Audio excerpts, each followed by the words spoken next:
Definitely আমার খুবই ভালো লাগছে। মূলত এখানে আসলে যে ওয়ালটনকে আরো ডিপলি জানার জন্য, হ্যাঁ। এবং আমার আজকে থেকে আরেকটা পরিচয় যে আমি ওয়ালটন এক্সিকিউটিভ ডিরেক্টর হিসেবে জয়েন করেছি। সো এটা আমার দায়িত্ব যে আমি যে কোম্পানিকে রিপ্রেজেন্ট করছি, কোম্পানির স্ট্রেংথ সম্পর্কে আরো একটু জানা। বাট আমি খুবই অ্যামেজ যে আসলে আমরা যে বলছি যে ওয়ালটন ইন্টারন্যাশনাল স্ট্যান্ডার্ড বাংলাদেশি একটা পণ্য, এটা আসলে এখন প্রাউড করে বলার সময় এসে গেছে। বিকজ যেই ধরনের টেকনোলজি ব্যবহার করে ওয়ালটনের প্রোডাক্টগুলো সেল করছে, এটা পুরোপুরি ওয়ার্ল্ড স্ট্যান্ডার্ড এবং আমাদের পুরো দেশের জন্য গর্ব করার মতো। সো সেই ভ্যালু হিসেবে আমি কিছু জিনিসপত্র, সব কিছুর দাম আমি দেখিনি, কিছু কিছু জিনিসপত্রের দাম দেখেছি, বাট আমার কাছে মনে হয়েছে জাস্টিফাইড।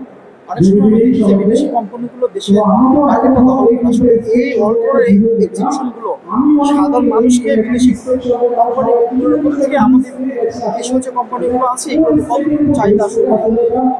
অবশ্যই অনেক বেশি কমে। এই ধরনের এক্সিবিশন তো করা আসলে সাধারণ মানুষকে আরো অনেক বেশি অ্যাট্রাক্ট করার জন্য।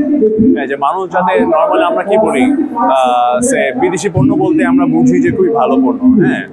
কিন্তু এই বিদেশি পণ্যটা আসলে বিদেশে কোথায় মেক করছে বা কিভাবে মেক করছে সেগুলো আমরা কিছুই জানি না। আমরা সার্ভিসের উপর একটা কথা বলে থাকি, কিন্তু নর্মালি ওয়ালটন বানানোই হচ্ছে আমাদের দেশে, বা সার্ভিসটাও ওরা ইনশিওর করছে। সো সেই জায়গা থেকে আমার মনে হয় যে নিজেদের দেশের পণ্য ব্যবহার করাটা অনেক বেশি অ্যাডভান্টেজ আর কি। সো যারা এক্সিবিশনে আসবে, এক্সিবিশনের মূল উদ্দেশ্য হলো হচ্ছে মানুষের আরো অনেক কাছাকাছি চলে যাওয়া, মানুষকে আসলে দেখানো যে আমি আপনাদের জন্য কি জিনিস প্রোভাইড করছি। সো মানুষ যদি এখানে আসে তাহলে আরো অনেক বেশি কনভিন্স হবে এই দেশীয় পণ্যের প্রতি।